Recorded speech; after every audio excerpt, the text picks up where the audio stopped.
केंद्र सरकार ने शुक्रवार को बंगाल की मुख्यमंत्री ममता बनर्जी की ओर से प्रधानमंत्री नरेंद्र मोदी को लिखी गई दूसरी चिट्ठी का जवाब दिया है।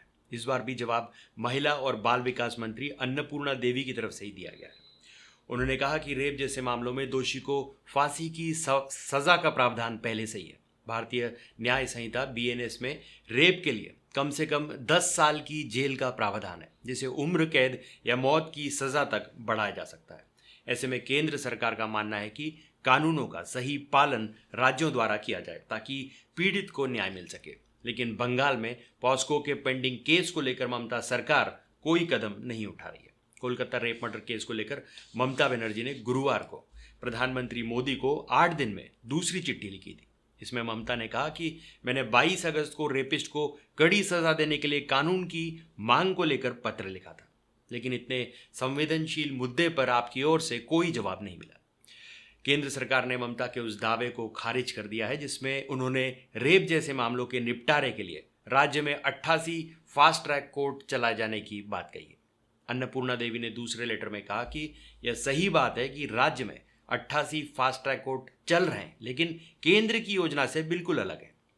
इनमें बुजुर्गों, महिलाओं, बच्चों से जुड़े मामले, भूमि अधिग्रहण विवाद और 5 साल से ज़्यादा समय तक चलने वाले केस की सुनवाई होती है। दरअसल ममता ने 22 अगस्त को पीएम को चिट्ठी में कहा था कि देश में रोज़ 90 रेप हो रहे हैं, फास्ट ट्रैक कोर्ट बनना चाहिए। इसके जवाब में 26 अगस्त को महिला विकास मंत्री अन्नपूर्णा देवी ने ममता को चिट्ठी लिखी थी, जिसमें उन्होंने आरोप लगाया था कि बंगाल में 123 फास्ट ट्रैक कोर्ट में से ज़्यादातर बंद हैं। फिर ममता ने दूसरी चिट्ठी लिखकर 88 फास्ट ट्रैक कोर्ट चलाने की बात कही थी। महिला विकास मंत्री अन्नपूर्णा देवी की चिट्ठी में दावा किया गया था कि राज्य में सिर्फ 11 पॉस्को कोर्ट ही हैं जो चल रहे हैं, बाकी बंद पड़े हैं। इसके जवाब में ममता ने 30 अगस्त को कहा राज्य में 88 फास्ट ट्रैक कोर्ट चल रहे हैं, 60 से ऊपर पॉस्को कोर्ट में भी लगातार सुनवाई हो रही है। इसके अलावा 10 नए पॉस्को कोर्ट को भी अप्रूवल दिया गया है। यह सब फैक्ट केंद्र से मिली चिट्ठी में ध्यान नहीं रखे गए। यह अदालत स्टेट गवर्नमेंट के फंड से चलती है। केस की सुनवाई और निपटारा कोर्ट के हाथ नहीं रहता। इसमें सरकार कुछ नहीं कर सकती।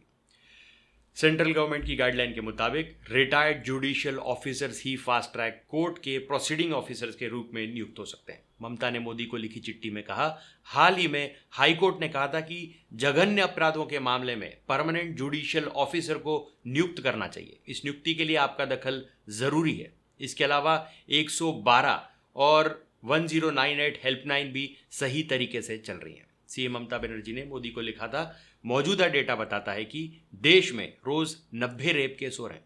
ज़्यादातर मामलों में रेप पीड़ित की हत्या हो जाती है। यह ट्रेंड भयावह है। यह समाज और देश के आत्मविश्वास और विवेक को झकझोर देता है। यह हमारा कर्तव्य है कि महिलाएं सुरक्षित महसूस करें। इसके लिए ज़रूरी है कि केंद्र सरकार एक कड़ा कानून बनाए जिसमें इस तरह के जघन्य अपराध करने वाले को कड़ी सजा का प्रावधान हो। ऐसे मामलों को फास्ट ट्रैक कोर्ट में चलाया जाना चाहिए। पीड़ित को जल्द न्याय मिल सके, इसके लिए ज़रूरी है कि ट्रायल 15 दिन में पूरा कर लिया जाना चाहिए।